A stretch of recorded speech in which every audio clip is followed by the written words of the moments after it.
Ladies and gentlemen, welcome to Meanwhile Here on Earth. This program features in-depth conversations with the leading names in the subjects of UFOs, abductees, the paranormal, panel discussions, and the very best and brightest of the next generation of writers and researchers. Meanwhile Here on Earth, the show breaking new ground in alternative talk with your intrepid host, veteran investigative writer and researcher, Peter Robbins.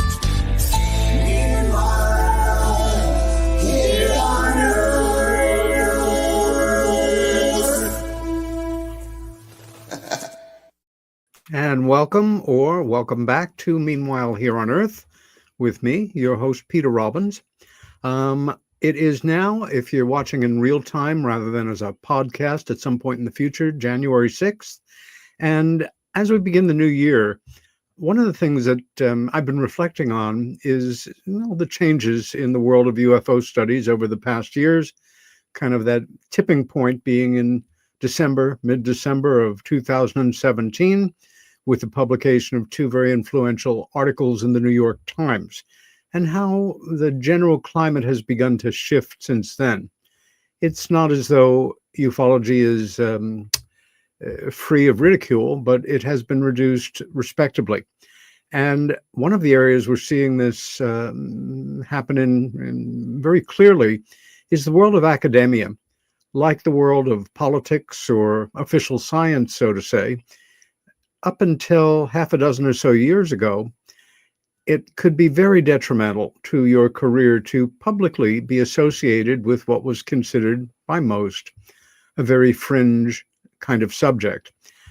Now, of course, with the establishment lining up to a degree with the subject in nowhere more than in the American House of Representatives, the world where your reputation is based on your academic credentials is being less and less challenged.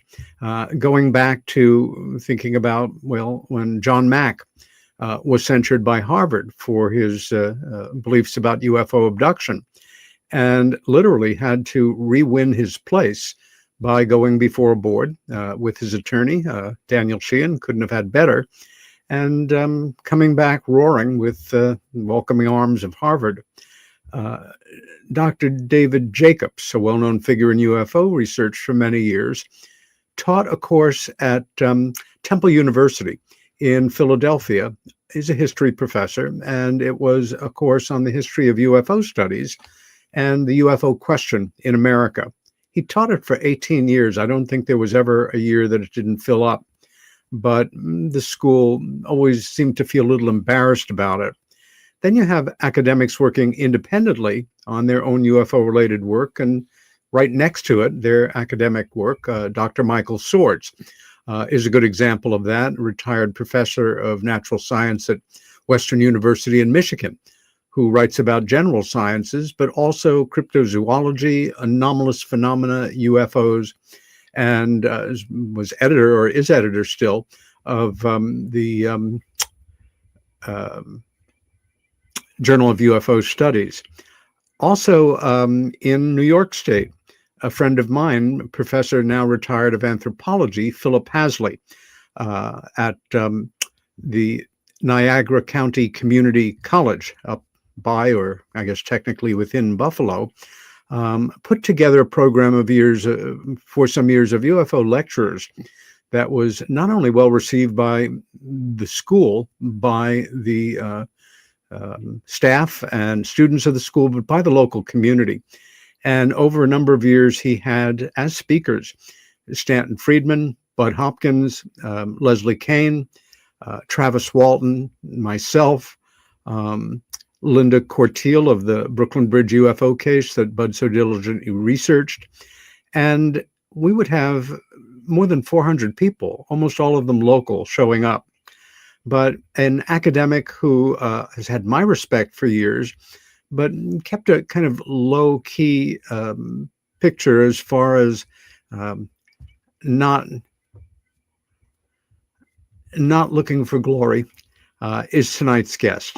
And we first met physically in 2011, as I was reminded at the funeral of Bud Hopkins, although we certainly knew of each other before then.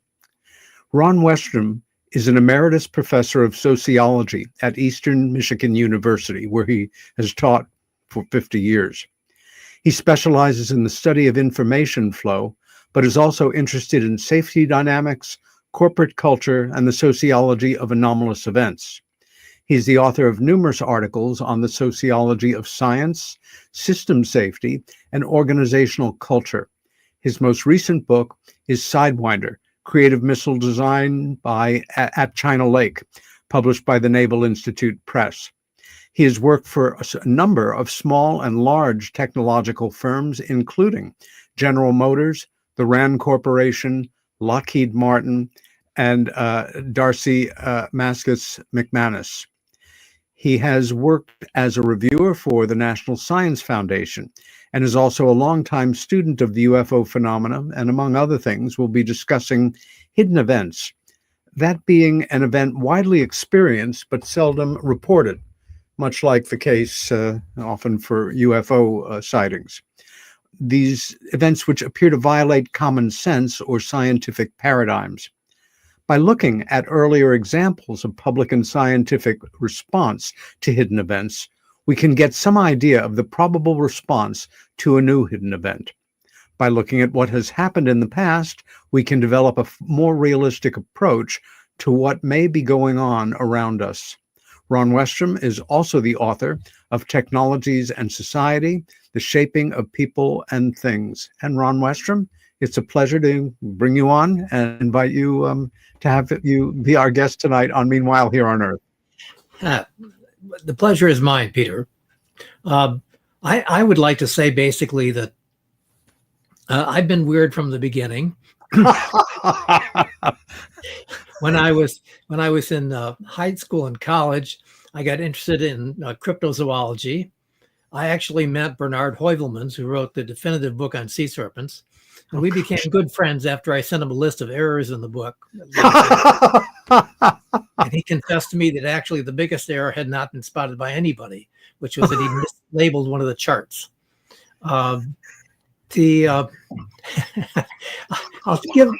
give you an interesting story. Please. I decided it would be useful to know what the reception of meteorites had been by science, and so I did a fairly long study on the meteoritic debate back in the 18th century.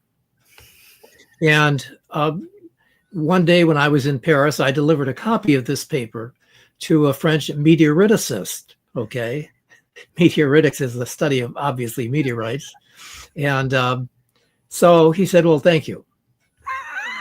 And I thought, "Well, there goes nothing," and because I'd really worked hard on this paper, and a lot of it dealt with events that happened in France. About 4 years later, as I recall, I got a message from him that I would be invited to give a talk to the Meteoritical Society about meteorites and the history of meteorites. So sure enough, I thought that's kind of cool. And it was cool. In Paris? Sorry? Was the talk given by you in Paris? No, it was in the United States. Okay. And it was clear that some of the people were not sort of very hot about things like sea serpents and flying saucers and so forth. And so as I was approaching the podium, he said, "Remember, you can't talk about sea serpents or flying saucers." So I didn't. However, I thought, the thing about it is science needs to learn from its own experience. And so if science can't learn from its experience, then what good is it? You've reminded, yes. Just to jump in for a moment, you reminded me, there was a time I was reading everything I could get on non-standard subjects and things. I guess Charles Fort was, for me, the inspiration, things that flew in the face of science and Right. literally demanded an explanation where there was no conventional one. And one of the leading scientists, maybe it was Courvoisier, a leading scientist at the time in the 18th century who had a position and was well respected for it. The quotation in English, which I still love, was, "Stones do not fall from the sky because there are no stones in the sky." Yeah. I'm not sure about that quotation, but I can tell you our president, Thomas Jefferson, yes, it was. In about the first decade of the 19th century, was brought some meteorites by a couple guys from Yale, scientists, and he looks at the stuff and he says, well, he said, I can tell you what this is in 5 words. He said, it is all a lie. And I think that is a wonderful, a wonderful opening. And of course, he later changed his mind. But it was, the Americans were slow to adopt what the French had already accepted, which there were stones that fell from the sky. And of course, there was a big meteorite shower not too far from Paris in about 1803. And they sent Jean-Baptiste Biot, who was a very good scientist. I have several of his sets of works in physics and things like that. But he also thought that meteorites could well be real. And so he was sent to this small French village where they had literally had a flood of meteorites from the skies. And it didn't take him long to figure out this was something real. So the reason I studied these things, and another thing I did was I did a study of the battered child syndrome and its recognition, how it came about, because I was just fascinated with this idea, as you said, of hidden events. The problem is, all along, I really wanted to come to grips with the idea of, okay, if flying saucers or UFOs or UAPs are real, how would we know? And what information might we have about these things that will allow us to decide whether this is true or not? And so I've been working on this for quite some time. And in the recent years, I've kind of specialized in abductions because unlike the rest of the stuff now, this is something that is considered still weird. Yes. And often it's not even brought together with the other things on, things that go sailing through the sky. And I think the whole issue of abductions is fraught. And it's fraught because it's one thing to say that, hey, we haven't been telling you about the spaceships that fell in somebody's backyard, but nobody really wants to get up in public and say, hey, guess what? People are being kidnapped by aliens. Other intelligences. Yeah. Something. For me, we put words together in our mind. Something I've thought of as the debunker's mantra for decades is, it can't be, therefore it isn't, therefore it's something else. And my self-assigned job is to come up with some pseudoscientific explanation, pat you on the head, and walk away. Also reminded another quote that I love, Max Planck, who was a Pulitzer Prize winning, a Nobel Prize winning physicist. A quotation of his, I think from the 1930s: "Science advances one funeral at a time." That's right. That's right. Yeah, it's a very slow process coming to grips with reality, and I think that we have to recognize that whatever might be the dynamics of science, the dynamics for the rest of us it's also very complicated. Yeah. It's hard enough to accept that there could be alien civilizations. Of course, it's interesting. The SETI people always have felt, okay, well, yeah, there are definitely other civilizations out there, but they have to communicate with us by radio or something else, light. And the funny thing is that Emmy Michel, the famous UFO researcher, French, yeah, wrote a book called Project Dick. And Project Dick was about these 2 dogs that try to decide whether there's an extra canine intelligence. And he said the basic way these dogs communicated was by peeing on each other. And so the thing is, they came up to an astronomer and they peed on his boots, hoping that he would communicate with them. And he kicked the dog. So they immediately then realized there probably was no such thing as an extra canine intelligence. And other things that Emmy Michel wrote in this brilliant paper, which unfortunately didn't get published. There were at least 2 collections of Michel's papers, and they didn't publish this one. But this was the best thing he wrote, because he made fun of all the SETI people and said, well, he said, here's what they're talking about, what the aliens have to do to communicate with us. Pity these aliens who haven't studied at Harvard or the Sorbonne and so forth, and therefore can't figure it out. It's a joke. And one thing that was expressed to me among ufologists, for lack of a better term, at the beginning of the serious study of the abduction phenomenon, which I'll date from some time in the latter 1970s, was that we lived in a world where, even as an outsider, a ufologist, a grown-up that takes the subject seriously enough to study it at the risk of ridicule and isolation, really, it was all right to talk about radar returns, lights in the night sky, trace cases where organic material is physiologically changed when it comes into contact with a non-standard situation, something paranormal or a UFO. It was okay, in essence, to talk about the cars, but not the drivers. Once you started to even refer to the intelligences, the beings, then you were on the crazy side of things. And very few people in the work at that time really wanted to pursue it. It was difficult enough to, keep a straight face and do this work seriously without, a little green men from Mars and all of that stuff. Before we proceed, I want to take you back to the beginning and then come back to the point we are at now. Can you tell us a little about where you were born and your childhood and your family? Sure. As much as yeah. Yeah. So my father was an atom scientist, and he worked on isolating plutonium.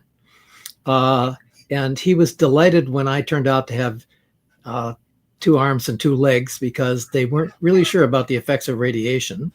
Oh my God. So all this was in Chicago, and not too long after I was born, basically, my father moved to Ann Arbor, Michigan, where he became a professor of chemistry.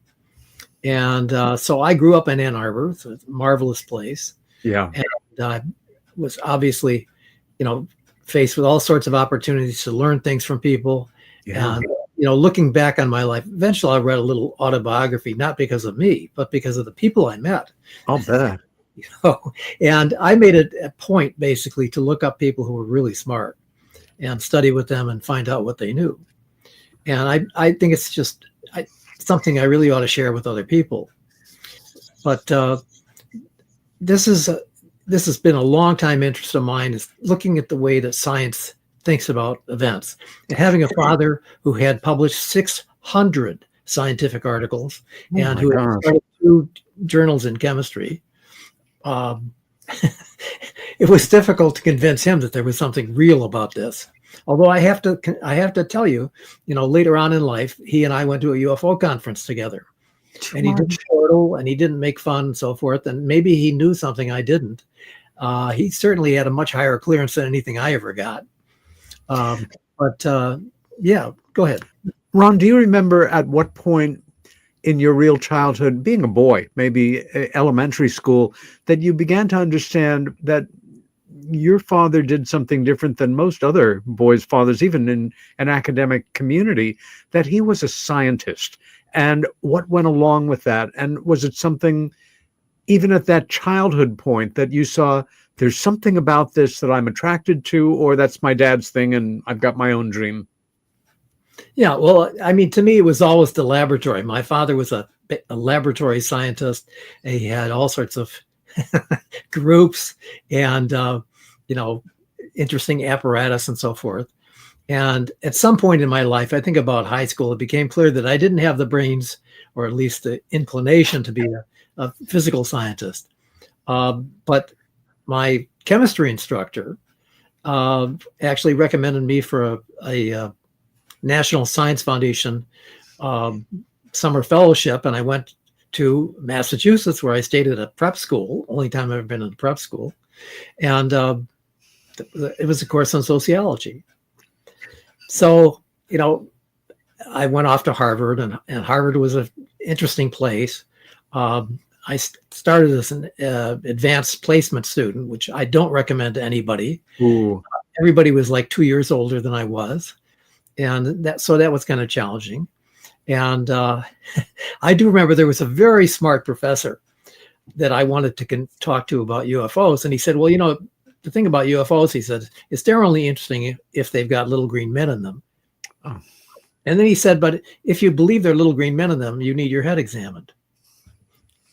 So, do you remember the first time, either as a boy or an adolescent or a teenager, that the subject of UFOs per se, and that some of them, to paraphrase our late great friend Stanton T. Friedman, some of them were representative of advanced technology under intelligent control, coming and going with impunity from parts unknown, as opposed to other possible phenomena? Do you remember when you first thought about that as serious, or it was introduced to you in one way or another? I'm trying to remember the name of the Texas town, but I remember basically lying on my mother's bed and listening to a radio broadcast about the stuff that was going on in this Texas town. And I thought, wow, this is pretty interesting. Lubbock, absolutely. Yeah, that's what the Lubbock Lights. Yep. And I don't know what I can't, basically reconstruct with my mental framework, but this was going on right then. I mean, this wasn't something people were reporting having happened recently. This was going on, while this happened. Yeah. And I'm impressed that you remember it was Lubbock. but that's what it was. It was the Lubbock Lights. And by the time I was in junior high school, I had organized a little debate on this. I'm not sure that I won the debate. My mother had gotten some books from the library written by, what was his name? Who was the Kehoe? Kehoe, yeah. And so, of course, the other side had actually studied up on Kehoe and then made fun of him and so forth. The truth is, we now realize that everything that Kehoe told us is probably true. Absolutely. Absolutely. Something that I learned later in life. And by the time I went to college, I think I was reading up on Bigfoot. I actually belonged to the Ivan Sanderson's circle.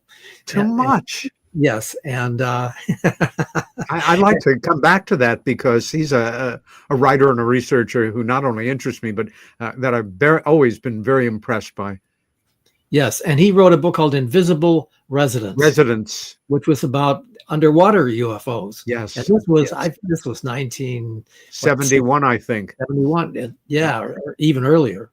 And followed up with a book in the 60s called Uninvited Visitors, which part of the distinction of the book, and it was a fascinating book about other intelligences coming and going, was that it was, I think, published in 67 and was the first book of any kind to have a hologram on the cover and a die-cut jacket that the hologram could be seen through of a UFO, rather rudimentary now, but pioneering then. In Invisible Residents, I think I read it when I became interested in the subject in the later 70s, but that was my introduction to something that now we're seeing more of, and I can tell you we'll be seeing considerably more of this year as a subject of interest, because Richard Dolan is about to come out with his first of several volumes on the history of underwater unidentifieds. But Sanderson really was the pioneer as far as I'm concerned. Yes. He was, it's when you think back on it and you realize, this was probably 20, 30 years ahead of its time. Yes. It's quite impressive. And it's also one of those books. And if you don't have Invisible Residents in your library, you can pick it up for a couple of bucks in used books store or online. The very first page, the very first paragraph is a very simple, straightforward depiction of an American, I don't know if it's an icebreaker, but a ship in the Arctic. And bitter cold, a lot of pack ice, and bam, coming up through the ice and smashing it and throwing it on the deck of the ship and all over the place, a fully articulated craft, for lack of a better term, took off. And I believe the last sentence in the paragraph was, the witnesses were not amused, nor are we. And that's how his study began. It's still, just to say one basic fact, I almost had to laugh in a way when I first introduced to the subject, because if you can create a machine of such appreciable technological advances that it can come through deep space or space undamaged by all the forces surrounding it, it's probably waterproof. And the idea that if you shoot a bullet into the water, maybe it's going 1,400 feet a second, within a matter of 2 or 3 seconds, it will stop and gravity will take over and it will drop. There are cases of things the size of a car or a submarine moving through the water at 70 miles an hour. Now, that's a laughingly low figure, usually involved in the world of UFO studies, but that's insane. That's impossible. And yet it seems to be well documented over time. Yes, the speed I remember is 80 knots. So it's about the in same the realm. Yeah. So so as a result of things like this, eventually I let somebody know I was interested in this, and I went to a MUFON meeting. This would have been about 1970. So Walt Andrus, who was head of MUFON at that point, was just delighted that I had a PhD and wanted to snatch me up and, take me along with them. And I think I remember later that we did actually have a meeting in Ann Arbor, and it was pretty much run by me. And that was fun. And I don't know how many years I belonged to MUFON for. I think it was Michigan director for MUFON. But I do remember very, very well the first time I came across what you could call an abduction case. And what I remember is going to a small town in the south of Michigan, basically, and talking to this woman who was really, really wired. I have never seen anybody in my life who was this freaked out. And what had happened to her is she had been in her kitchen canning, and her son is looking out the back window, and he says, "Mom, look at the airplane." And she says, "What airplane?" And she goes through the back door, steps out on the porch, and there by the barn is about a 20-foot sphere, a red sphere. And just about that time, something that she described as the size of a double bed comes down next to her and starts talking to her. And she absolutely flipped out. I mean, she just went absolutely nuts. And so, well, this was, I remember being in her kitchen for about 8 hours while she bounced off the wall talking about that and so forth. And at the time, I remember my most vivid impression was that I hadn't been offered anything to eat. This wasn't a very scientific attitude, but that shows you this where she was emotionally about this. Her name was Alicia, and she had a childhood abduction when she was in an orphanage, and described it. And so what had happened is she was in this orphanage, the row of beds and so forth. The kids are asleep, and this disc comes up to the window and then tilts, and these little creatures come out of it. And she's trying to pretend she's asleep because she doesn't really want to interact with these creatures. Yeah. And they come right over to her, however. And she said it was like they put probes through her eyes. Okay. Oh my. Well, at that time, this is the first case like this I had. Yeah. And of course, exactly what she was going through was PTSD. She was absolutely having post-traumatic stress from the event that she had had. Yeah.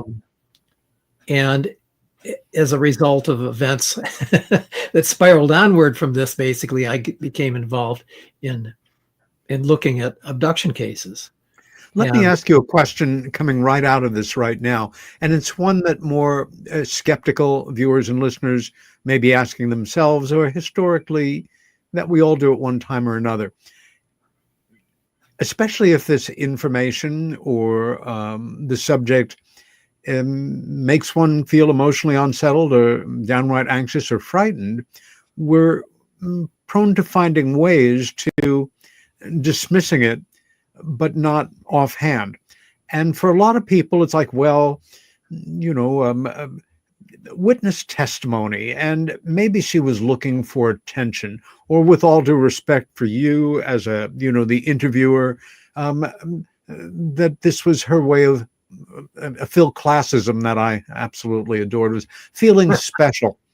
And one makes mistakes or misjudges situations, especially if somebody's intention is to deceive you. I'm a pro at that.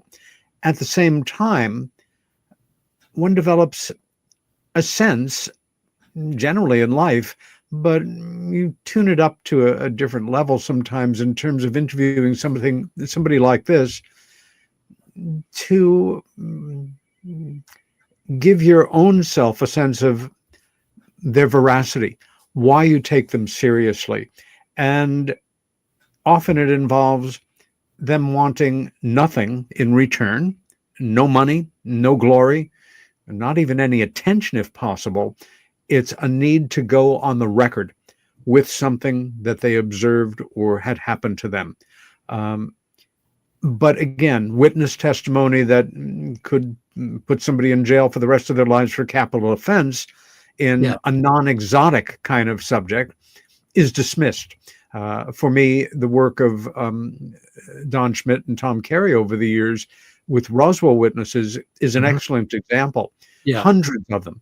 And no one asking for anything other than that. Had you ever done an interview with somebody in such an emotional state or with such an extraordinary claim up until that point in your life? No, and I think that I wasn't really tempted to dismiss what she told me, because clearly something had happened that had scared the dickens out of her. Yeah, and I went to a psychologist and I told him, about this interview, and he said, that's post-traumatic stress syndrome.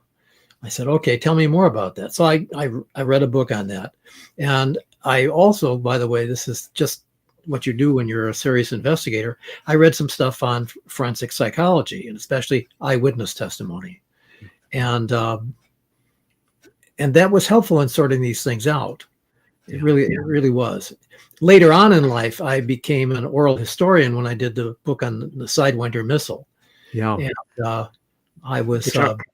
That's fascinating. I'll get to that in the second half of the show. That is a subject I've never seen addressed in the manner you have. Well, okay. So anyway, I think you rapidly develop a taste for looking at the scientific side of this. How does this sort out? Do people really recall what they saw or not? And it's interesting to think about the Pascagoula case, for instance, as a case which, even at that time, when it happened in 1973, it was so obvious that there was something that had absolutely blown these guys' mind. Yeah. And now that we know that this wasn't even the whole story, or even the beginning to be the whole story, it's so much. It's very interesting to think about the books by, who is this lady from Harvard that wrote a book about?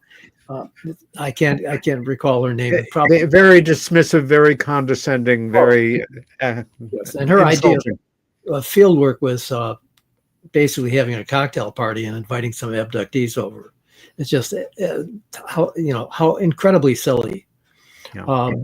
But it was interesting that person got invited to go give a lecture at Google about why do people believe that they've been abducted and so forth.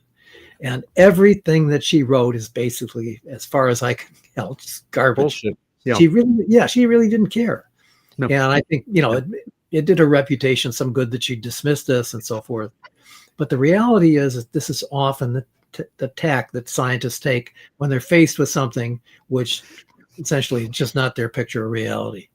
In my early readings of Charles Fort, who really was a pioneer chronicler of all things that, again, stuck in the craw of science. He had a quote that I'm about to butcher, but it was essentially, science is a gutless, headless maw that digests everything that fits into, its paradigms and understandings, and spits out everything that isn't. And of course, Fort took great pleasure, I think, and satisfaction in the countless factoids that he was able to confirm about anomalous phenomena, things that simply should not be where they were found, in terms of physical objects, for example. But I'm thinking also again now, you were really looking seriously at this subject in the early 1970s. I know no one that was doing that then. And it really wasn't until the end of the 70s that, I guess, Bud Hopkins' more or less pioneering work that led to the publication of his first book, Missing Time, which not only gave us our first serious study of that phenomena of having a period of missing time, often about an hour and a half, but also gave a new lexicon to the English language, like the word gray. People in, general culture know that it has a meaning of a shade between black and white, and that ubiquitous being. The same thing for missing time. It's understood as describing a non-standard paranormal experience rather than something more generic. Yes. So, I remember doing, I was at Purdue for a couple of years, and I decided I would do a little study on scientists' attitude about anomalies. And we were talking about sea creatures. And one of the scientists said to me, he said, I'm sure there are unknown creatures in the sea, but it probably isn't what people have been reporting. And I thought, that's nuts. It's just the opposite, What did you just say? Yeah, it's like, then what is it? Yeah, so the problem, it's just the reverse. Is that if there's unknown creatures, it's very likely what people have seen. So you just have to have a different attitude about it. I will tell you recently, to show you that a lot of things haven't changed. I went to a meeting in France at Toulouse, where basically their space program was having a meeting on UFOs. And it was difficult to get into this meeting. In fact, I told them what I was going to talk about, namely abductions. And they said, well, we don't really take abductions too seriously. Yeah. So you can have a poster, but we're not going to actually allow you to speak. And they weren't being rude. This is the attitude. And so I was happy I put together the poster and essentially made an argument about why the French didn't seem to have any abduction experiences, whereas we Americans seem to have lots of them. Yeah. The answer actually was very simple, and I should have seen it right away. And it was this. And it was basically what psychologists call the demand conditions were different. In the United States, abduction experiences were prized. And Bud Hopkins in particular would put in his books, if you want to report your experience and it's like this is where you write. The French have never done anything like that. And they basically make fun of the people who have these experiences, seeing them as either hysterical or, attention seekers or worse. And so the deal is, if you make fun of people, they're not going to tell you anything. And yet, in reality, there's lots of this stuff going on, and I'm sure lots of it is going on in France, because it's impossible to think it's happening here and not there. So why are people not reporting? Well, if you create an atmosphere that suggests that this is fanciful, nobody's going to talk to you. Yep.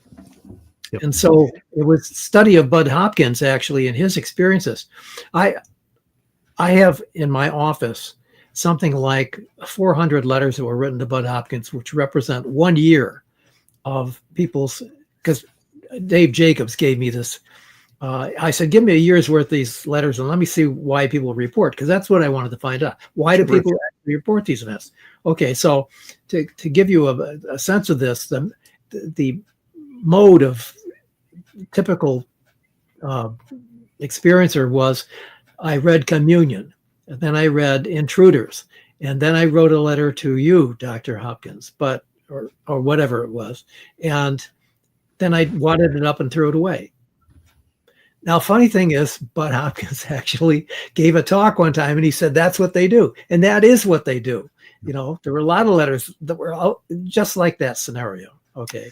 And of the letters that were mailed, I personally answered hundreds and hundreds of them. Bud's a priori at the time was even a simple information request be responded to. And of course, this is all analog culture, pre-digital, pre-internet, with a note on stationery, mailed in an envelope.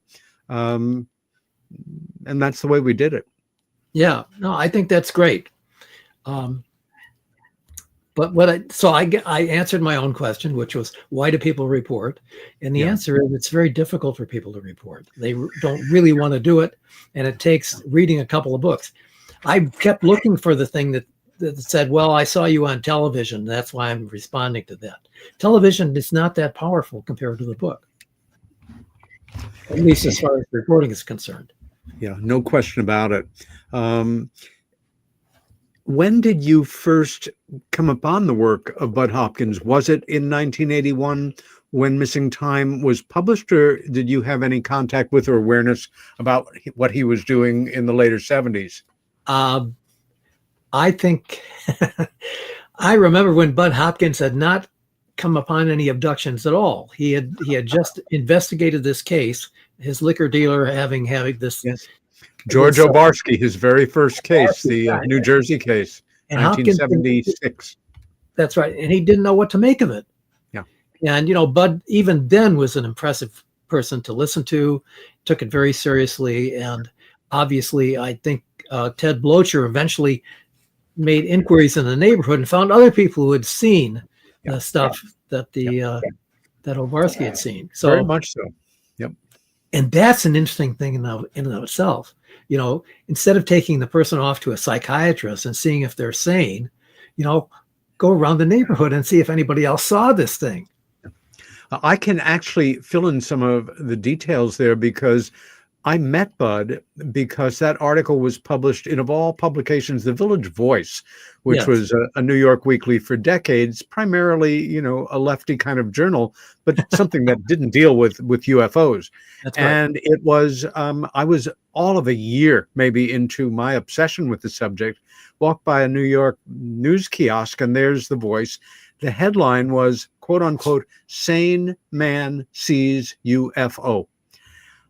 I think it was my first contemporaneous article as well. I was starting to collect news clippings from tabloids and buy used books and put it together as best I could. I didn't know anybody who was involved in the work, and I was really starting from the beginning. And in the article, which was the best written, best documented study I had seen up until that early point, Bud actually George Obarski was, he owned a store on Bud's block. He ran the liquor store.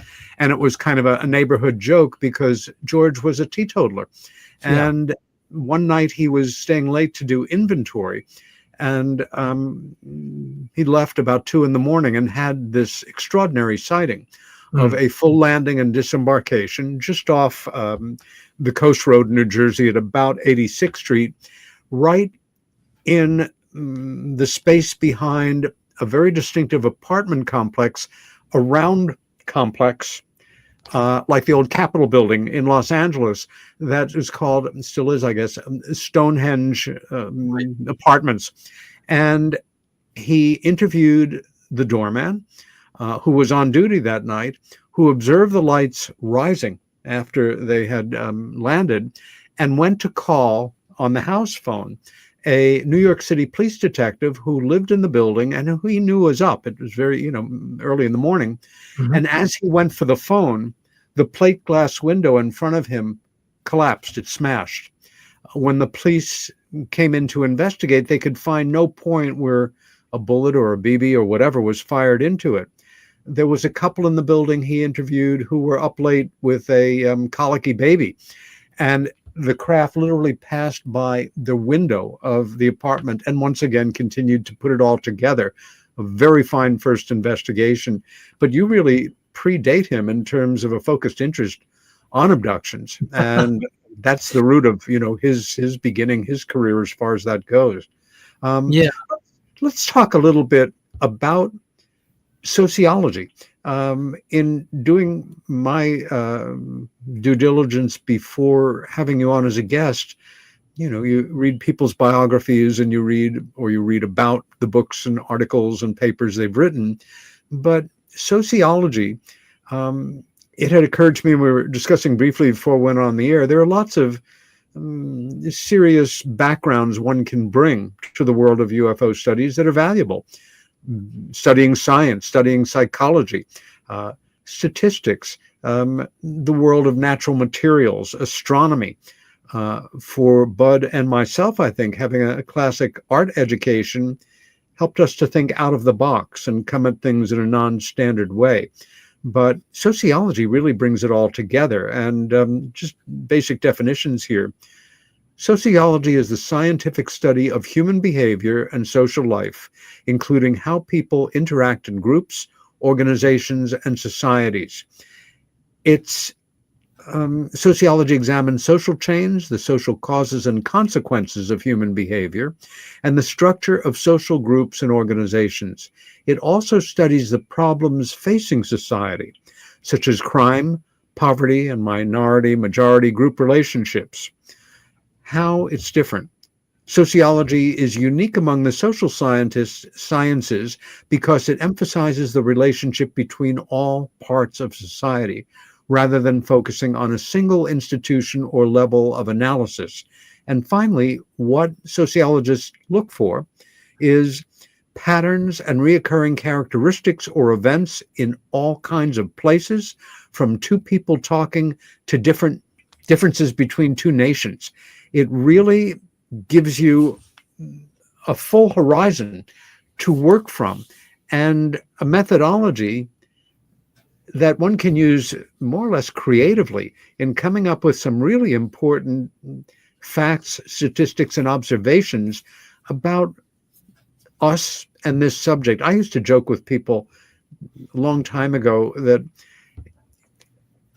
in living your life, the worlds of sex, religion, and UFOs and their implications are separate from everything else. Everything else is okay over here. Well, let's talk about it. Over there, maybe not so much. Yeah. Well, so obviously, as a sociologist, I tried to figure out, well, what can I do about that is going to be valuable? So what I decided to do is study essentially the sociology of hidden events. And because I did these other studies on battered children and meteorites and sea serpents and so forth, I had a comparative grasp on this and how this was likely to work. So, for instance, one of the things about the battered child syndrome is that the number of cases of the battered child syndrome are greatly in excess of the number of cases people knew about. And in the beginning, I asked several of the pioneers, I said, okay, how many cases do you think there were? And they actually hired a sociologist to do a study. And I think he came up with, at the end, something like 700 or 800 cases. Wow. Well, this is a drop in the bucket compared to the number of cases that are really out there. Do you think that a driving force here, for example, not unlike the reality of UFOs and their implications in some cases, is it just can't be that there are that many sick or brutal or already victimized themselves and repeating the victimization on other, young people? It just can't be that bad. We don't want to think like that. One of the therapists said to me, she said, I had a pediatrician stand up at a meeting. He said, if I thought parents could do this to their kids, I would get out of pediatrics immediately. Well, obviously, but so I mean, I have a paper on this that eventually got published in a study of pediatrics and child injury. But the basic point in the beginning, is you can see these people trying to pick their way through this and find things that would back up what they were saying. The first people who really seemed to notice this were the radiologists.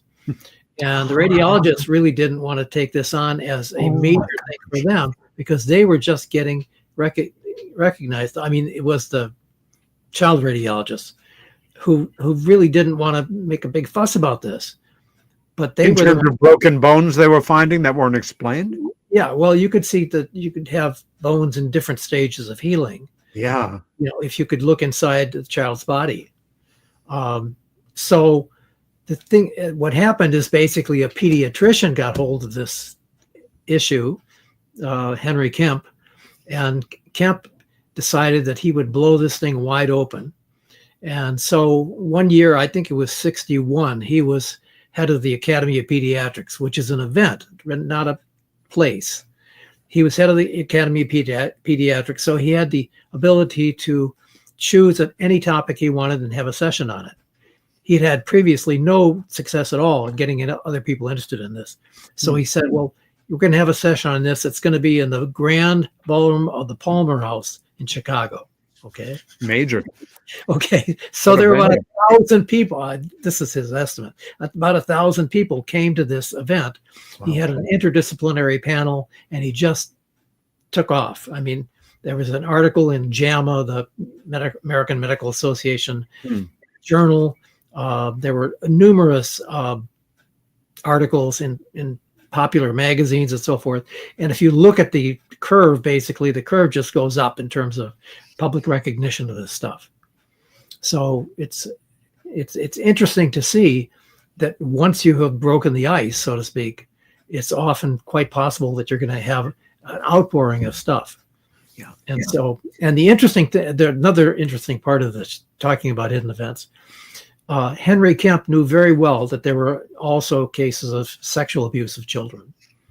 And Kemp decided that he would sit on these reports for about 18 years. And then he did another big thing and said, okay, let's talk about sexual abuse of children. And whether this was a good idea or a bad idea, that's what he did. When would this have been? Well, the original one was 1961, so 17 years later would have been 88 or something like that. Yeah. Okay, so fairly contemporaneous. Yeah, but the interesting thing is he realized there was a lot of stuff about essentially false testimony and things like that. I forget what the phrase was, but it was, made up stories and so forth. And there were a couple cases where there, in fact, was just that effect. But the problem was there was this very real thing that was going on. Yeah. And I think it's very much like what we've got now with the abduction stuff. It's like, this can't really be true, can it? Let me pose a question to you. And it's one that I've wrestled with for some decades, especially being that I had the privilege of working with Bud Hopkins for so many years and spending time with so many people who seemed very much to check out in every way we possibly could as experiences or abductees, people who were taken, returned, etc. We have a world that is now more and more, although I think we're far from a critical mass, that a lot of people in the work forget. The great majority of folks out there are not quite ready for what we call disclosure with a capital D, as we are. And how does one manage information in a manner that is educational, patient, empathetic, objective, but knowing that potential for hysteria, the thing that the forces that we have always pointed out, that we can't take this chance because society will fall apart. Western society can't handle it.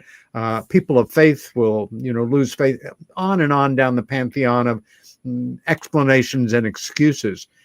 And I was, maybe it's a dozen years ago or so, I was on a panel discussion, very memorable, 4 of us, Whitley Strieber, Ann Strieber, myself, and Stephen Greer. And Yvonne Smith was the moderator. And Stephen had just it's a very rousing talk on disclosure now and everything for the people and all that. Right. And I remember when I first became involved in the later 70s, that kind of egalitarian attitude of power to the people, and we can take it. But over the years thinking, it's one thing to be told that we're not alone in the universe, that there are civilizations and technologies that have reached us. They've come and gone.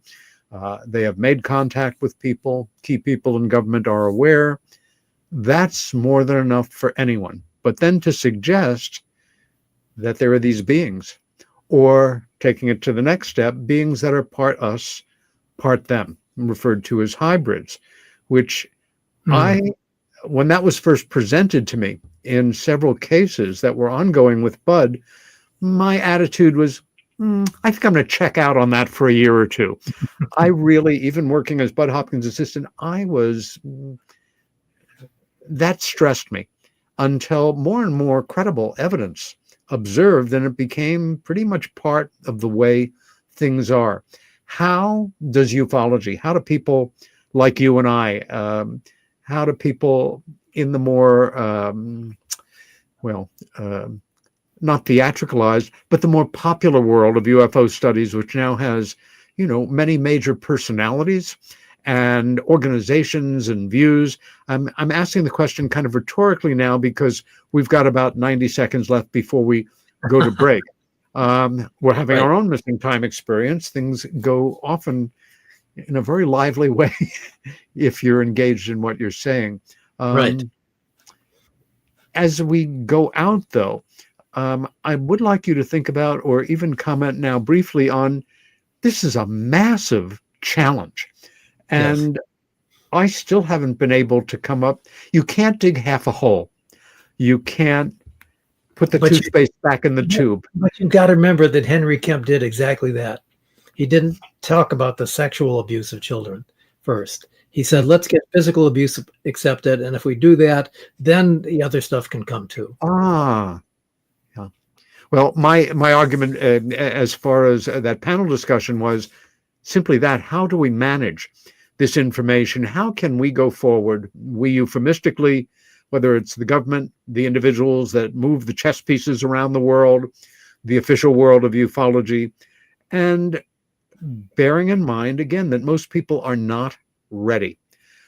We like to think they might be as ready as we are, but their attention is still very much caught up on, paying the bills, raising healthy children in this country, hoping there's Social Security and health coverage by the time you need it. The environmental situation, which is critical and getting more so. We have a huge challenge here, and in a positive way, and I try never to forget this, one with the potential of bringing people with very different, often very opposing views on numerous subjects, politically certainly at the top of the list, together, solidly together, on subjects that matter. Both of my congressional representatives, Charles Schumer and Kirsten Gillibrand, are very involved in this. And then you think about a man who will probably be our future Secretary of State, Marco Rubio, senator from Florida. They're working together when normally they wouldn't be working at all together. Yes. And on that note, we're going to head out. Very short break. We'll be back in about 90 seconds. Stay with us.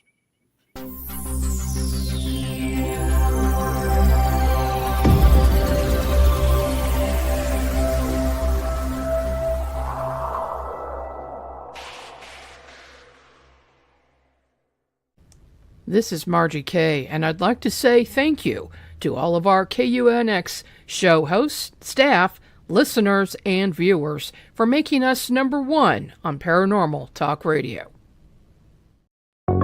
The UNX Network classes and workshops are enrolling now for 2025. If you're interested in psychic protection, chakra balancing, dowsing, or perhaps healing with sound and music, visit unxnetwork.com to see our complete series of live and on-demand classes and workshops hosted by the one and only Margie K. For example, in January 2025, you could spend 4 Saturdays with Margie for her exclusive live remote viewing workshop. Margie K is one of the most accomplished remote viewers in the world, and she will share her secrets and totally unique methods in this course. Some courses are open now. Seating is limited for these live courses, so register now at unxnetwork.com. Unx members use promo code XMEM for an additional 15% discount.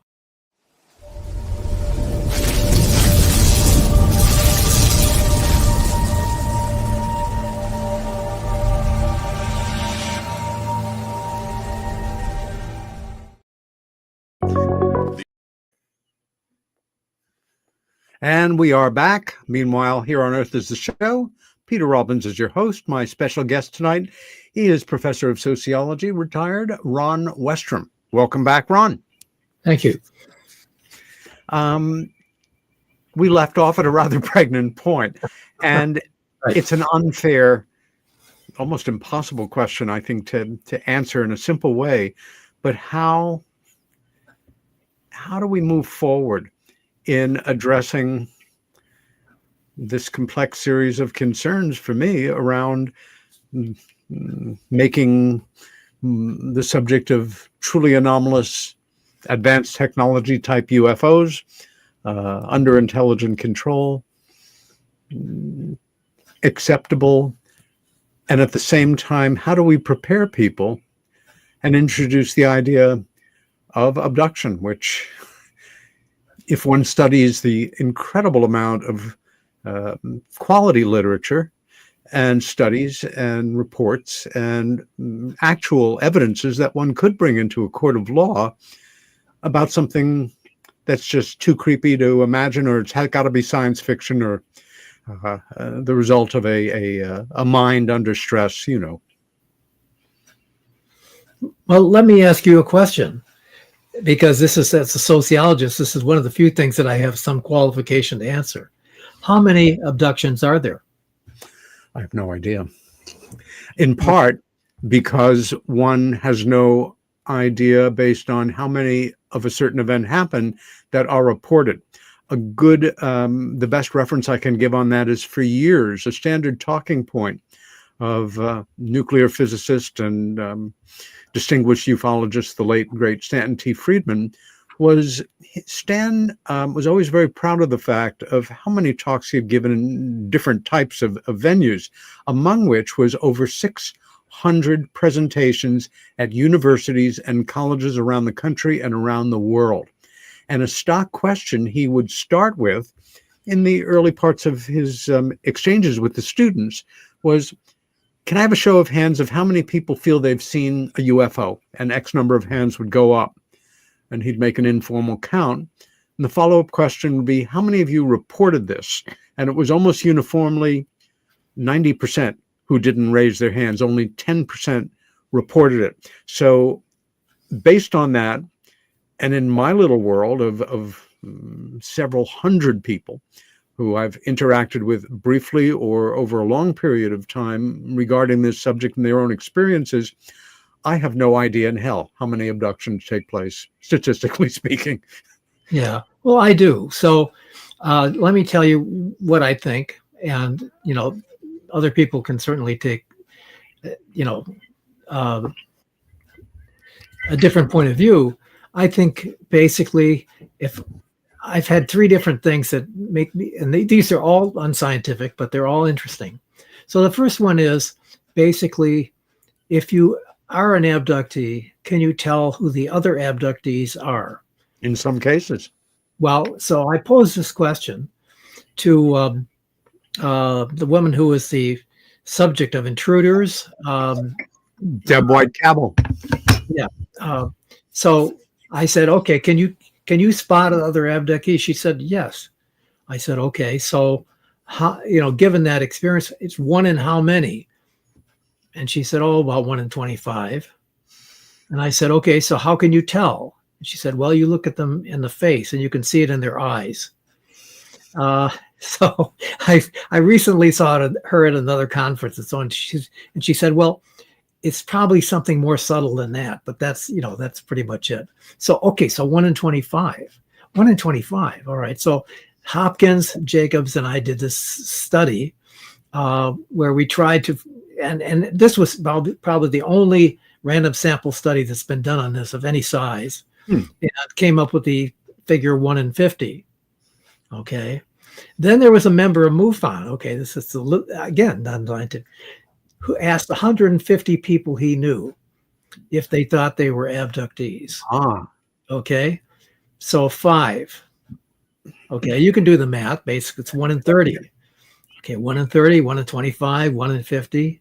I will say on my own behalf that I came to feel and still feel that at the least, unless you've been living a very monastic life or in a particularly small community and are unsocial, everybody knows at least one person, possibly more, that have had this happen to them. So one evening, I'm sitting with a couple of my friends drinking wine, and finally, the woman, who's a very close friend of mine, she looks at me and she says, I'm one of those people you're always talking about. And I said, what do you mean? She said, this is, I'm one of those people. And I said, and I just about fell off the stool that I was sitting on. I said, what? Why did you ever tell me this before? And she said, well, I just didn't want to become a subject of one of your studies. Okay. However, there's actually one more thing. And that is that I can remember at least 2 cocktail parties that I went to where I talked about this stuff. And after things had quieted down, so when people would come up to me and they'd say, I'm one of these people you're talking about. Yeah. Okay. Now, was it more parties than that? I don't know. I don't go to cocktail parties much anymore, but I'm older now. So, but the thing is that I think honestly, more people are likely to have been an abductee than to have seen a real UFO. Now, and the reason I say that is because most people who think they've seen a UFO have not. Like 90% have seen something else. Okay, we know that. We've done very careful studies. Okay, so the thing is that if it's 1 in 30, that's a lot of sightings. That's a lot of abductions. So could it really be anything like that? And most people say, of course not. I would know. People would have told me. I know therapists, and they say, I've never come across a case like this. Okay. I said, did you ask them? They said, no. It makes a difference. But I just throw this out as something that we ought to investigate. Yes. But if it's 1 in 30, or even if it's 1 in 600, this is a huge number. It is. And I think we can be assured that among those who have not come forward, gone on the record, or have this attached to their names in public life, are people who are certainly extremely well known, whether it's in the world of politics, whatever, theater, exactly, whatever.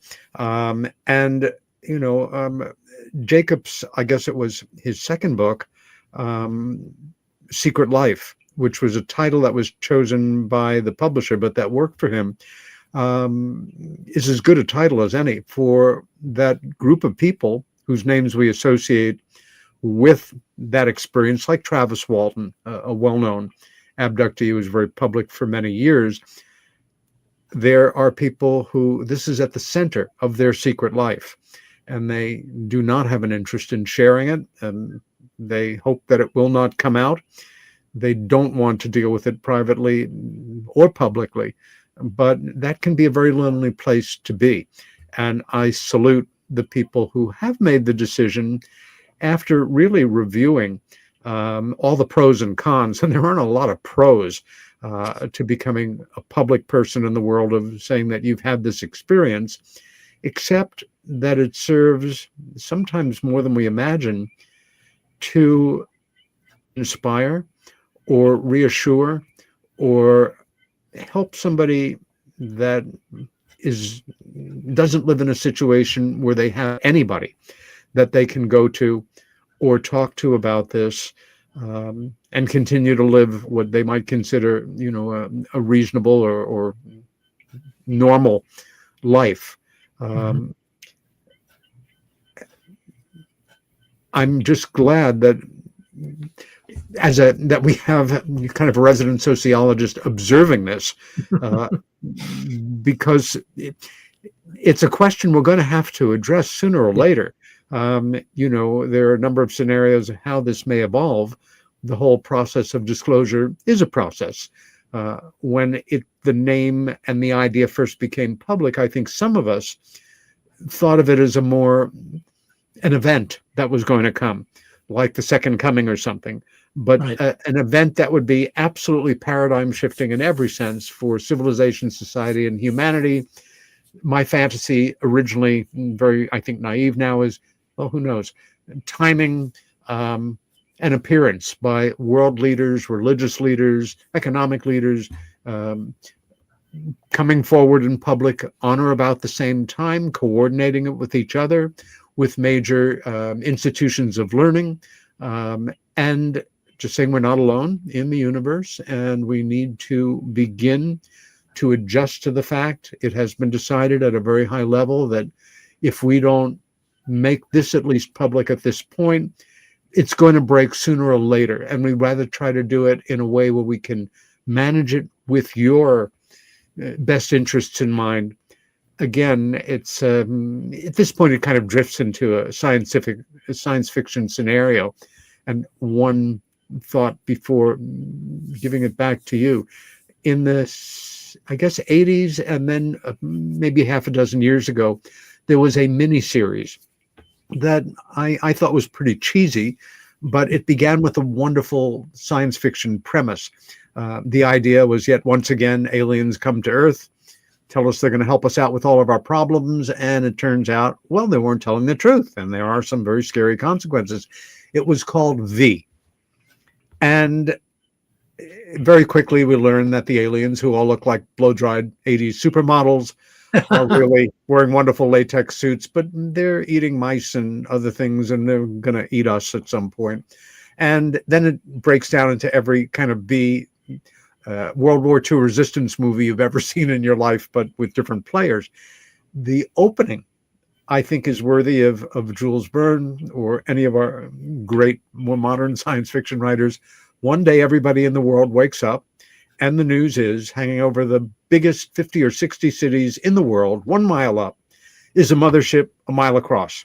Game over. And that's how the story starts. And it's all downhill from there as science fiction. But I thought, something we don't consider often is them at a certain point, or some section of them, saying, enough already. We've given you, well, in the modern world, 75 years to get ready. In the bigger picture, thousands of years to get ready. And for our own reasons, time's up. Here we are.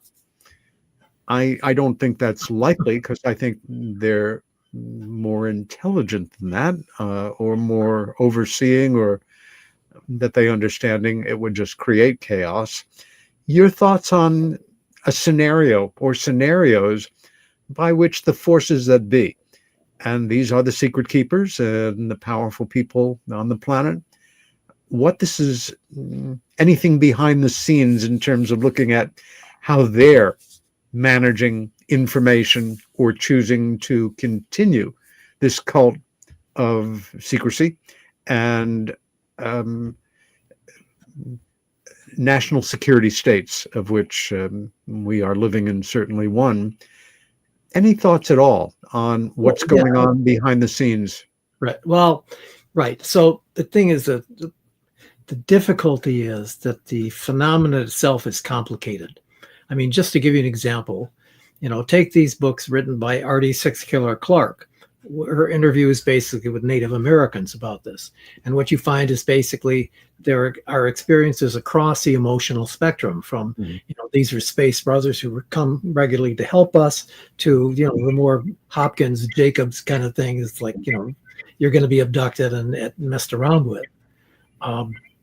It's interesting even to talk to other people who have a different view of this than I do. I mean, my view, based on my field research, is about, of the 30 people I talked to, 29 of them had had a bad experience. Okay, and that is typically what I'm used to hearing. And then there's, of course, a whole school of people that have beatific, wonderful experiences and love their... I can explain the difference. And the difference is this. is that people choose the people they're going to reveal to. So if you've had a bad experience, then Hopkins or Jacobs or somebody of that school is the kind of person you want to talk to. If you've had a good experience, then you're going to go to a UFO conference. And by the way, there's lots of people who go to UFO conferences and they had a good time, or something like it, an inspiring experience. Yes. Okay. How can you have both? Well, the answer is that there's actually, a spectrum of experiences. And some people choose this set of people to go to, and other people choose other people based on what other people have said about the phenomenon. So you've got this interesting bifurcation of, or whatever it is. So it's difficult to talk to people who are of the school of opus. Okay, the very nice people and so forth. They have wonderful artistic experiences, and it's thrilling and inspiring and great. But that wasn't my experience talking to people. I mean, I could give you, and it wouldn't surprise you what I have to tell you. Lots of people who basically had a really bad time and are not looking forward to the next time, or this happens once a week for them. It's like, how do you deal with this stuff? Yeah. So that's something to realize. And so in terms of revealing something, what are you going to reveal? Are you going to reveal the warm, friendly experiences, where people got, educated and lifted up and so forth? And there are lots of those experiences, according to people. Okay. But the other thing is just awful. I mean, you have these kidnappers who are trying to use you as basically a reproduction machine and so forth. Which of these accounts is correct? And the answer is they're both correct. They're both correct. These are different. People have different kinds of experiences. And so, and it's not terribly mind-boggling to think that there might be different kinds of aliens as well. Okay. I mean, so maybe one set are doing one thing and another set are doing something else. Yes, which I agree. Is what is happening. So the problem is, how do you deal with this huge diversity of stuff? And people are going to concentrate on the really bad stuff or the really good stuff. And so try to talk to somebody who has had good experiences, and you tell them that, do you need therapy? No, I had a great time, blah, blah, blah. So that's part of the problem. Yeah. I think other variables to consider are, we have established, no matter how it sounds to some people, through literally hundreds of documented cases, that and I just want to stop and remind ourselves that in our dialogue right now, we're talking about a thin pie slice of that world of phenomena known as UFOs, or now a little more dispassionately UAPs. It's phenomena as far as that goes, as opposed to a thing, an object. And my focus, because it happened to my sister and because that's what captured my more than interest when I became involved in this subject, and not really willingly or happily, was that group of other intelligences that manifest as these beings that we now know as grays, and whatever intelligence is behind them, the craft they travel in, what they're all about, why they do what they do, and whether there's a big picture we can tap into. But that's kind of the area that we're focusing on here, rather than many other things that come under the wide umbrella of being a UFO or UFO type phenomena. And that although we give them credit, and I think it's well earned, that this particular group can affect our perceptions. They can affect our thinking. They can program us, if you will, to see something that's not there as opposed to what is there, with the understanding of their knowledge that if we saw what was there, we would freak the hell out. And that better to see a 4-foot white owl stood on the ledge of your windowsill than a gray alien standing in the corner. However, I think there is also equally at play the physiology of human shock and denial. I have, I'm looking, and there's an experience going on in my bedroom that I'm having trouble taking in or accepting with gray aliens in a glow and feeling like I'm rising off the bed. And so I choose to not remember this. Something in my mind says, shut this off. You're going to remember something other. And that's not them, that's you. And that's more in the realm of regulation psychology. But in some cases, that fuse, that screen memory, as it were, may be them manifesting this technology or an organic ability to affect our thinking and perceptions, or us going into shock, auditory exclusion, tunnel vision, change in respiration, and something that is not there that I'm very much more comfortable accepting than what is there. I'll either accept that in time if I can, or I will always remember the screen memory instead of the real memory. Yeah, well, so the thing is, yes, so we deal with this in a variety of interesting psychological ways, but it's also, I think, fairly clear by looking at this stuff closely to see that there is also on the part of the others, whether they're gray or otherwise, Yes. A variety of approaches. Some of them seem to be very friendly and almost brotherly. And the other ones, I mean, the grays, by contrast, have a species change program going on, and it's not nice at all. Yes. And the other, as you point out, the advanced civilizations probably have all sorts of ways of jiggering our minds and our emotions and our bodies and so forth. And so I think it's also important to remember that things that we in the world of science and scientific advances now routinely do, like gene splicing or implants, transplants, modifying the DNA of organic material, they, for lack of a better term, may have been doing with us or with other intelligences they've found in their explorations of the universe for thousands, tens of thousands, hundreds of thousands of years. I sometimes joke with myself that we are somebody's graduate experiment gone very wrong, and they're back to try to correct to get a better mark. It's just a thought. Yeah, so all of those things are perfectly supportable hypotheses if you take a slice of the experiences. And then there's another broad set of people that are going on with something different. So I don't know what the answer is, really. In fact, there isn't one answer. The truth is that this phenomenon is going to adjust to us just as we have adjusted to it. I mean, just think, for instance, as a thought experiment, what happened in France in 1954, when there was literally every day there would be another close encounter. Some of them including telepathy and so on and so forth. Unbelievable. Okay, could we incredible people involved deal with that now? No, I don't see that. I mean, and why did it stop then? Why was there this burst of experience and then suddenly it just cut off?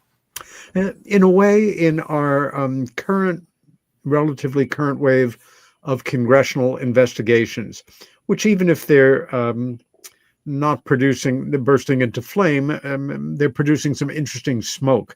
And just the fact that it's happening, I find it kind of fascinating in a dispassionate Mr. Spock sort of way that we are now seeing for some years people coming forward that we term whistleblowers.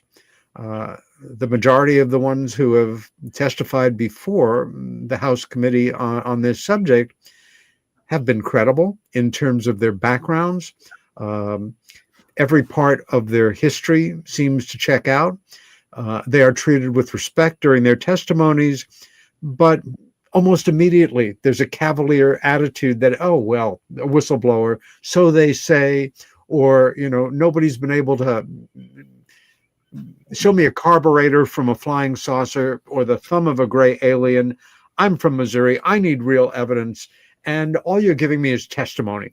So therefore, being an intelligent, skeptical person, I can't accept any of this, even though the people themselves seem to be willing to take this risk and put their careers on hold or in jeopardy. Or one might argue they like the celebrity status attached to it, and this is all just smoke and mirrors and a sideshow while whatever's going on behind the curtain is going on. So do you know what's going on with Wikipedia and UFOs? No, not as such. What?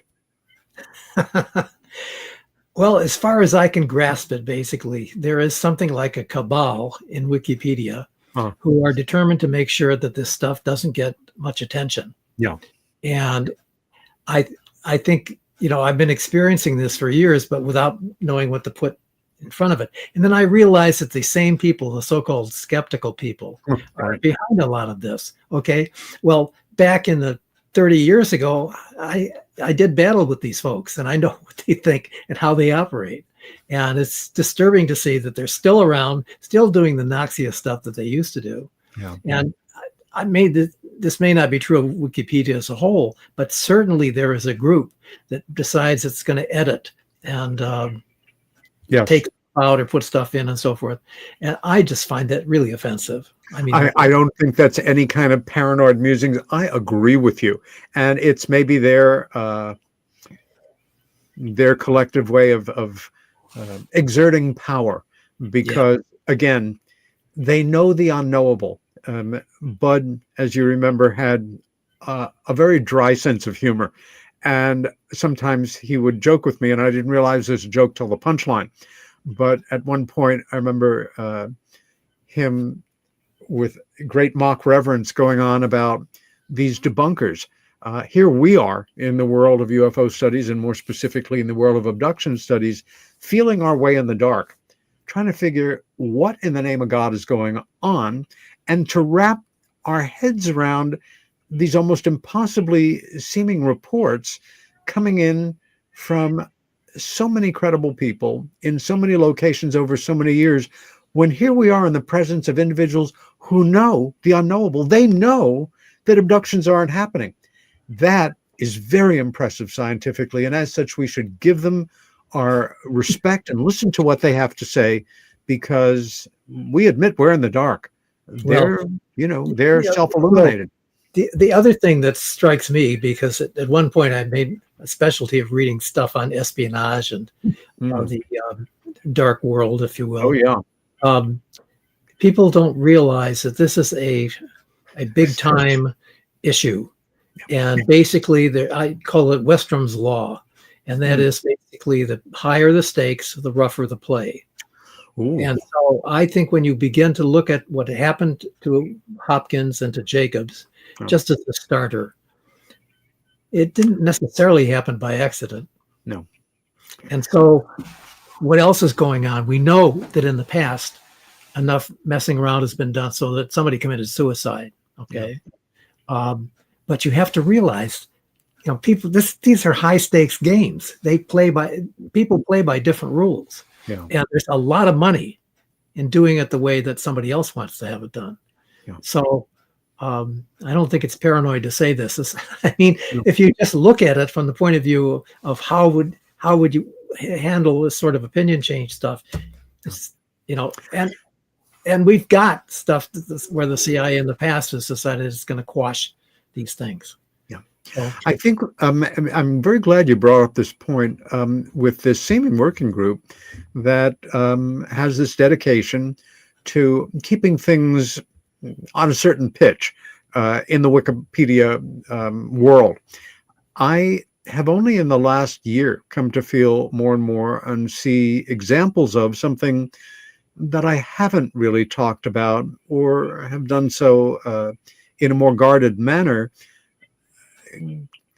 that seemed extreme to me at first, but now seems more and more logical, and that I've seen examples of actively at the moment. And that is in the world of first-rate or well-funded UFO documentaries that are streaming from any number of world platforms right now, where it's more and more not just okay, but major platforms are taking pride, I think, in showing really well-made and credible and well-researched and well-produced documentaries on the subject of UFOs per se, or of UFO research, or what's going on in Congress right now, the most recent of which is James Fox's most recent documentary.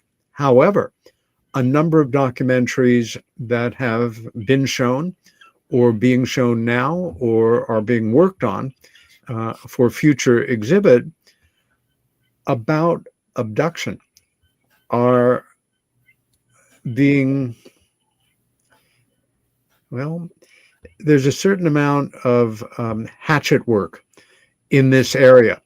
It's not okay to have that same quality, same commitment on a dedicated documentary about some major or focused aspect of the abduction subject as opposed to the UFO subject. There is a wide gap between them. And again, we're coming back to a point we discussed earlier in the first hour. Yeah, well, I mean, I think there's I don't remember the exact name, but I think it's called The Phenomenon or something. That's Leslie it. and Bud Well, Hopkins together, which is a really actually pretty good movie. But they don't really talk about abductions. And Leslie Kean is not a person who doesn't know about abductions. And even Jacques Vallée is not a person who doesn't know about abductions. Sure. I like Vallée, and he and I have a relationship that went back a long way. I think he's a great guy. Yeah. And his work is very good. Yes. But the truth is that they skirted the subject. And I can understand why they did that. And I mean, Leslie has got a career in journalism. She wants to keep going, and well, she should. And Jacques has, whatever views he has privately on the subject. But the truth of the matter is that there's more to the story. Yeah. And I think once people realize also how much, basically unpleasant editing and so on has gone on with this stuff, people are going to be really angry about it. I mean, I think so too. I want to shift gears slightly at this point. Sure. Because, again, our time is going.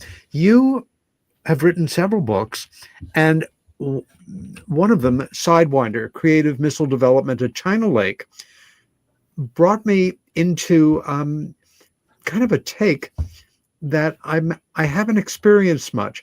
It is a look at a pie slice, if you will, of the military-industrial complex, right. An organization that routinely is not generally referred to by people like me as with great respect and admiration. They scare me.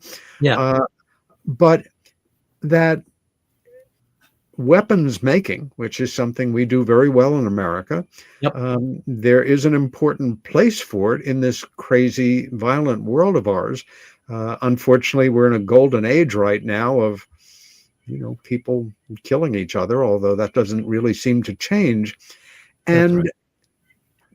To develop, most of us, even without a technical background, have heard somewhere in our mind, Sidewinder missile. It's an American missile that kills people and kills things. Well, and at the same time, the development of it was an extraordinary story of professionals working together to create something that didn't exist. And I just wanted to read the liner note that accompanies it, because I've never really thought of it in this way. I've been predisposed to just think otherwise. In the mid-50s, a small group of overworked, underpaid scientists and engineers on a remote base in the Mojave Desert developed a weapon no one had asked for, but everyone in the weapons industry desired.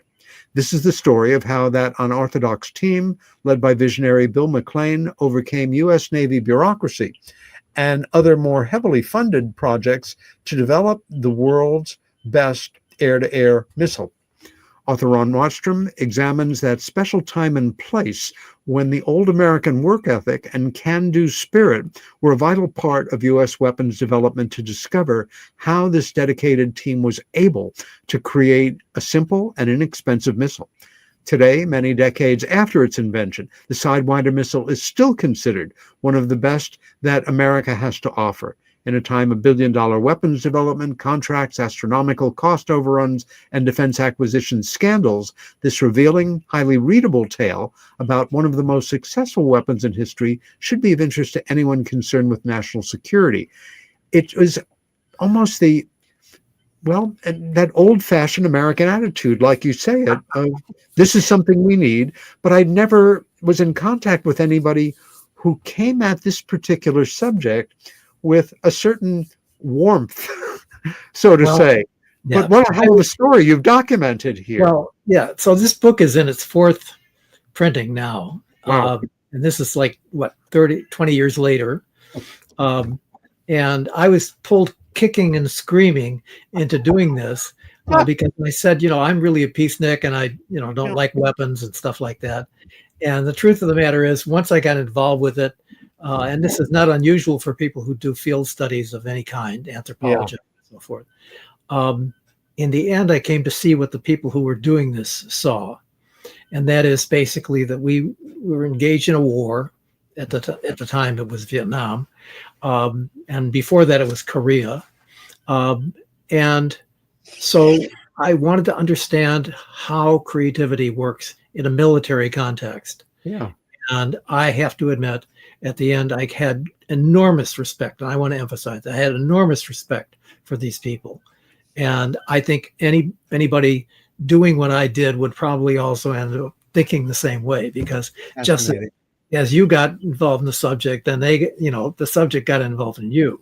Yeah. It's pretty difficult to separate yourself from these things. So the story that I think meant the most to me was one of the senior people at China Lake sat down. He said, if you want to make money, you don't come and work out for the government out here. He said, but the thing is that every time we had somebody was a commander of an air group, they'd bring their group in before they went off to deployment.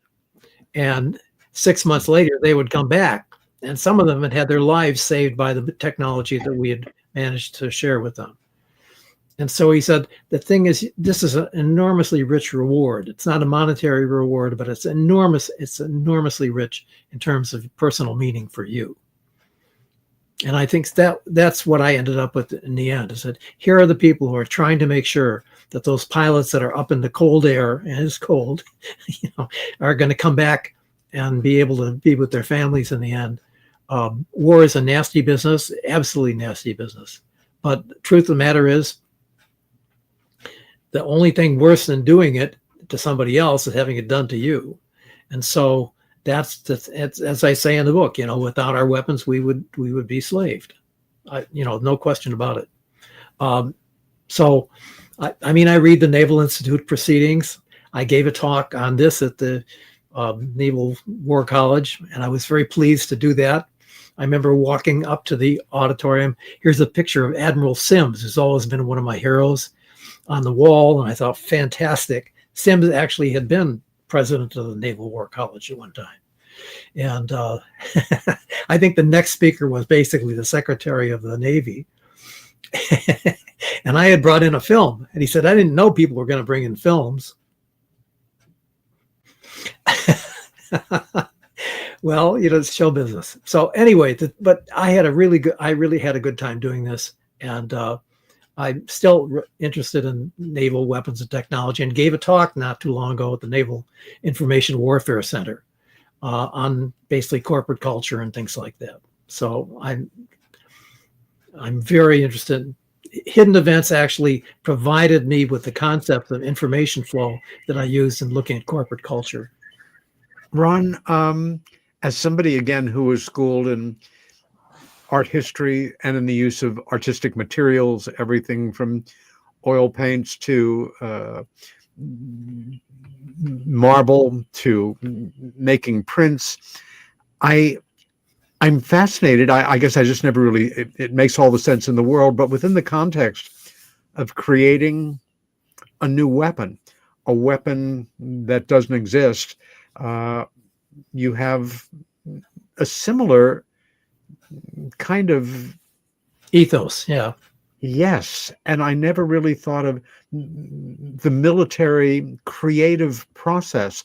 Can you give us an example of something that happened in the development of this still very successful air-to-air missile that not necessarily a spark of the divine, but where the process of solving a problem or of creating a solution was a matter of pure creativity and not kind of mechanical thinking, so to say? Oh my God. Well, so the thing is that all of the development of the Sidewinder missile was based on the fact that they had looked at what was going to happen to jet pilots in the future that were going to engage in air-to-air combat. And the problem was that rockets and guns were not going to do the job. So the obvious thing was to put the aiming device in the missile. The problem was that the Navy had already decided on the Sparrow missile, a totally different system, cost 10 times as much. Ooh. And they wanted to do that. Well, so if you're going to have to, if you want to do something that's different, you have to do it privately. Okay. So they have a little skunk works going. Okay. And they're doing this stuff and they're doing these tests and so forth. And they know if anybody catches them, they're in big trouble. And then finally, when they get good enough so they can actually show people, everybody says, oh my God, we need to have this. Okay. So the question is, if they needed to have that, why didn't they encourage the process from the beginning? And the answer is basically it's bureaucracy. Every time China Lake did something, they made sure that they couldn't do it a second time. How come? Because the China Lakers would take shortcuts. They would do things that were not allowed in the system. Okay. And there's a certain kind of mindset you have to have when you're willing to do things that are sub rosa. And, but the thing is, it is a kind of deviance. It is a kind of deviance that is meeting the goals of the organization, but not in the way the organization wants. Yeah. Okay. It's the word in anthropology is smart knowledge. Ooh. So the Sidewinder was created through smart knowledge. But the problem was, in the end, you had to explain that this was done actually according to the system, even though it wasn't according to the system. And in fact, the system did everything it could to make sure it could not be done again. Okay. So that's, and so I remember going to a creativity conference and presenting this example, and they were appalled. They said, oh my God, these weapons of war, blood, all sorts of stuff. Sure. But the fact is, to me, it was not that different from Aladdin and the lamp. Yeah. It's that you had this amazing set of people who got together and literally sat around coffee tables and talked about this stuff and so forth, who stayed late at work so they could finish the job. One admiral told me, said, at one time there were as many people trying to crush Sidewinder as there were trying to make it. And the people who were trying to crush it were higher up in the structure. Okay. So, I just love the little engine that could. That's exactly what this was. And they did, and they pulled it off.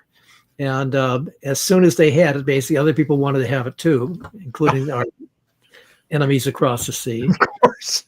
And and then there had to be different models of this. So we had to, advance, to do more stuff. And each one of those advances also was done against pressure. The Air Force had to have its version of Sidewinder, which, by the way, was inferior to the Navy version, but they couldn't say that, and so forth. Plus, there was all these other missiles that were competing. It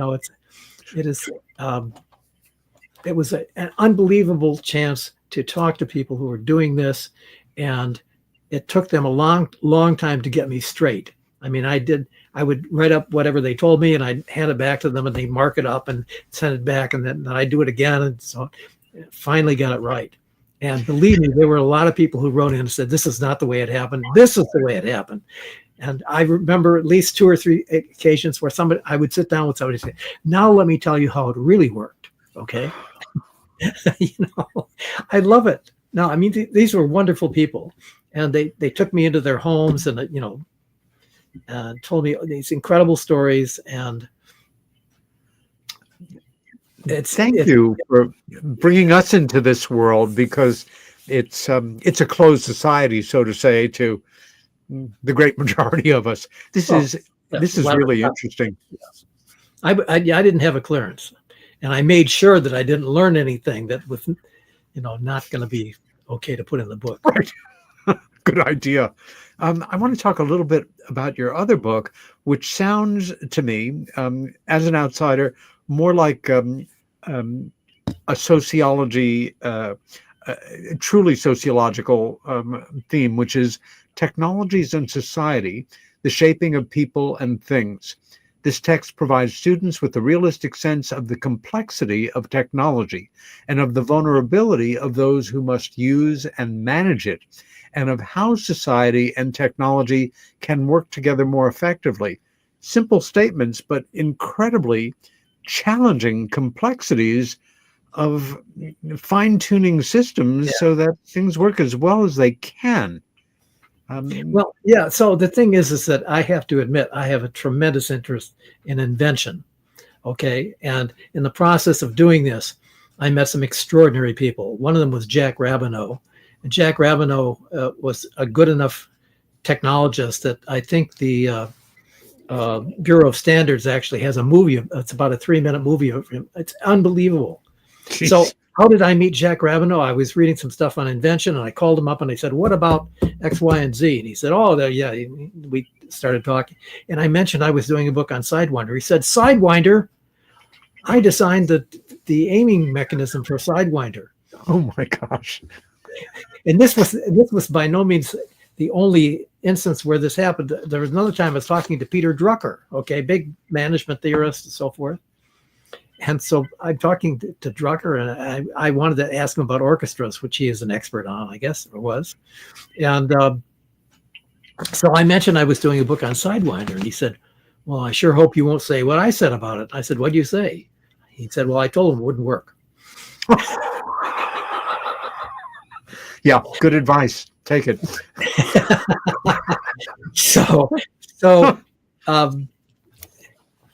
But this was really amazing because, and actually my bookbinder had a father who worked at China Lake. It's amazing how the world is organized. So that occasionally you meet these people who somehow cross paths with you on a different bridge, as it were. So, from a sociological point of view, and I ask it not as a whimsical question, but the phenomena of synchronicity that Jung describes in his writings around the First World War, coincidence. There are lines where the world of coincidence, and I believe it's a function of the randomness of the universe. Not random.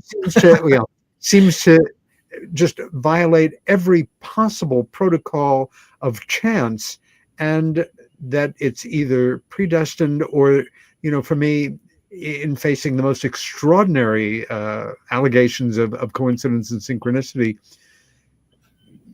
a mantra of every once in a while somebody wins $100 million lottery, every once in a while somebody wins $100 million lottery. Things happen that are against the odds, but in some cases so far against the odds. Does sociology have a point of view on that, or do you personally? Both. Sociology has an open-minded point of view on it. But if let me see if I can do this right. So you see this thing on the top of the bookshelf. There's a set of books that are way off to the left, okay? So when I did that box that the books fit into, because I make boxes for my books. I left a big space because I didn't want to waste the wood. And the big space was about 4 inches wide, okay? And I thought, well, it's a shame to use, just throw this wood away. So I left a space. It's 4 inches wide, okay? So then I discovered that there was a sequel to the book. And I got the sequel. It just fit into that space, okay? Classic. Okay. Now, is this synchronicity, or is this, it's definitely not accidental in my mind. Outside my office is something that's even more amazing. I have this huge burl frame, which is just gorgeous, and it's actually frames a drawing from a scientific book on solar prominences. It's very attractive to look at. Interesting. The interesting thing was that basically I got this frame and I thought, it's so cool, I got to buy it. I don't have anything to put in it. And then one day I discovered in a pile of papers, here was this map of solar prominences, okay? Just gorgeous. They fit within a couple of millimeters, okay?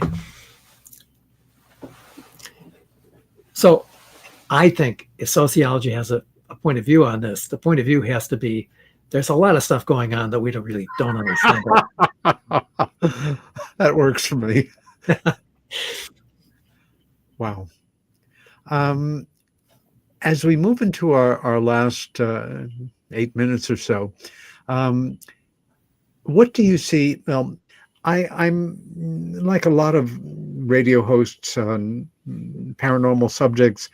I like to preserve this show as essentially a politically free zone where we talk about other things. There's so many other things to talk about.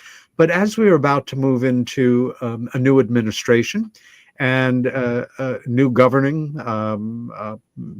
setup, however one wants to see it, do you feel that any particular reason, whether it's the timing or circumstance, that we're any closer in the next 4 years than we were in the past 4 years to seeing our government, for lack of a more descriptive, inclusive term,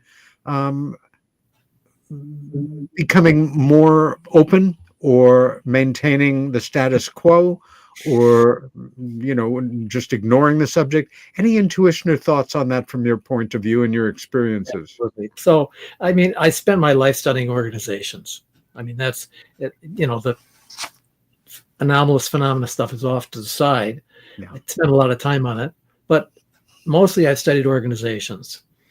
And when I see somebody in charge of an organization who really doesn't seem to know what he's doing, this disturbs me, okay? Because to me, basically, there are really good ways to run organizations. I mean, there is an institute, for instance, that studies governmental improvements that are significant. I can't remember what the name of it is, but it's really an extraordinary thing. Okay. What I'm looking at basically is our government acting in just the opposite way, where basically rather than doing things the logical, precise way that needs to happen, especially in a time of climate change when we can't afford to make mistakes. We really cannot afford mistakes. Yeah. It's disturbing to me to see somebody who not only doesn't do the right decisions, but actually glories in the fact that he can make other people unhappy in making the decisions he makes. I mean, it's just not right. So that's my point of view about it. I'm wondering if there's any general thoughts that if you had an opportunity, the true bully pulpit, wonderful term of Theodore Roosevelt's, to speak to the people of the world per se, and talk about some of the challenges we face as a species in appreciating and thinking about how to move forward into the future with, more readiness or more openness or more curiosity on this particular subject, from the point of view of the work that you do and the career that you've had. Yeah. Well, yes. So the thing is that one of the reasons I wrote the book on sociology of technology was I wanted to find out more about creativity. And if you read the book, you'll see that there's chapters on basically futurism and trying to understand how people respond to ecological problems and so forth. And I talked to some really smart people in the process of doing this.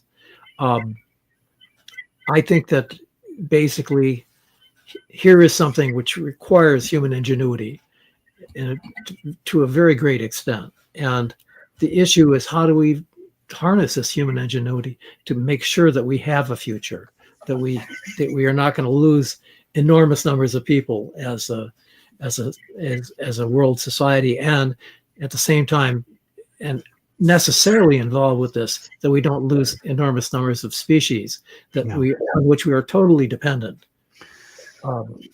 So I think that this is a time where we need to be able to cooperate, and we need to be able to take an optimistic view, but at the same time to cooperate with other people and finding out how do we get through this very difficult juncture.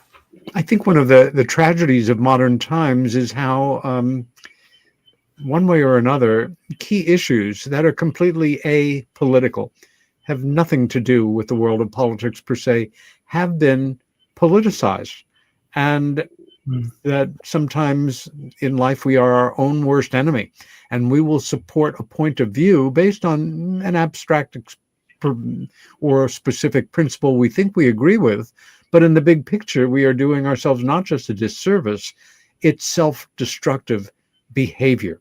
And we don't like to be told that. In fact, we dig in with our heels more allegorically when we are told that we're wrong on something that we are incorrect on, which is, I guess, just part of a tragedy of the human condition. Yes. Well, I think we as people need to be sensitive to the fact that we live in an environment that supports us. Unless we protect that environment, we cannot go on living a good life to the extent that we do, of course. Yeah. So that, I spent a lot of time when I was writing the later chapters in the book trying to think, okay, so how do people adjust to changes in the environment around them? I mean, I think one of the most interesting things talking about hidden events is the ozone hole, and how we nearly missed the ozone hole.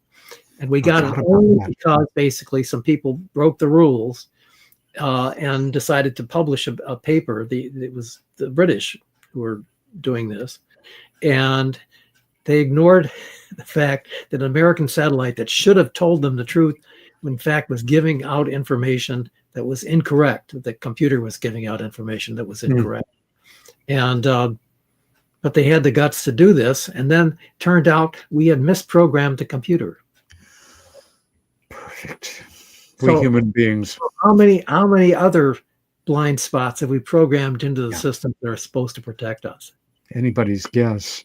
Ron Westrum, it has been such a pleasure having you on the show. Our time has flown by much too quickly. Your two books, Creative Missile Development at China Lake and Technologies and Society, The Shaping of People and Things, they're available from Amazon, or bookstores can order them there. I would get on eBay.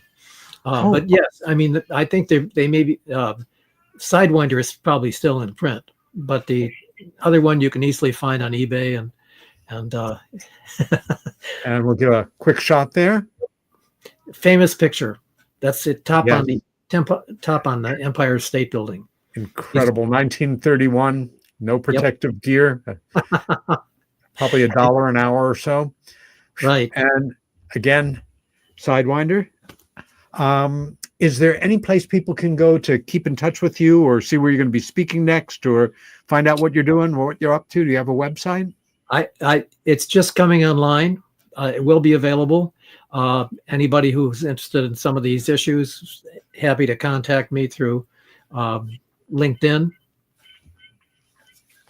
And you're also on Facebook.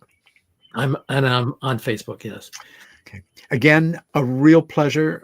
Stay warm. I'll look forward to staying in contact with you in the new year. Thanks so much for being my guest, Ron, and every good wish to you, my friend.